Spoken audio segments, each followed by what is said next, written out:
ஓரளவுக்கு ஒரு வெளிப்படைத்தன்மை என்பது மக்கள் எதிர்பார்க்கக்கூடியது. ரொம்ப நியாயமான ஒரு எண்ணம். அதை அவரே பண்ணலைனாலும் கூட எப்படி பாஜக அரசு வந்து அமித்ஷா மூலமாகவும் மற்ற அமைச்சர்கள் மூலமாகவும் நாம் வந்து அவர்களுடைய கொள்கைகளையும் நிலைப்பாடுகளையும் தெரிந்து கொள்கிறோமோ, அதே மாதிரி இவரும் அதற்கேற்ற மாதிரி வைக்கலாம். இவர்கள் புதியவர்கள்.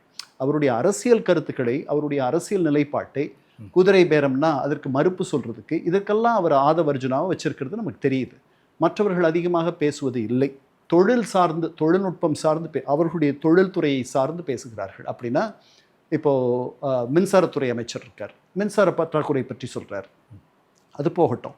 பட் இந்த அரசனுடைய கொள்கை, இந்த அரசனுடைய நிலை அப்படின்றது சில நேரங்களில், இன்னும் சொல்ல போனால் எல்லா நேரங்கள்லையும் தெளிவுபடுத்த வேண்டிய ஒரு நிலைமையில் இந்த அரசு இருக்குது. அந்த இடத்துக்கு மக்கள் அவரை கொண்டு போய் வச்சுருக்காங்க.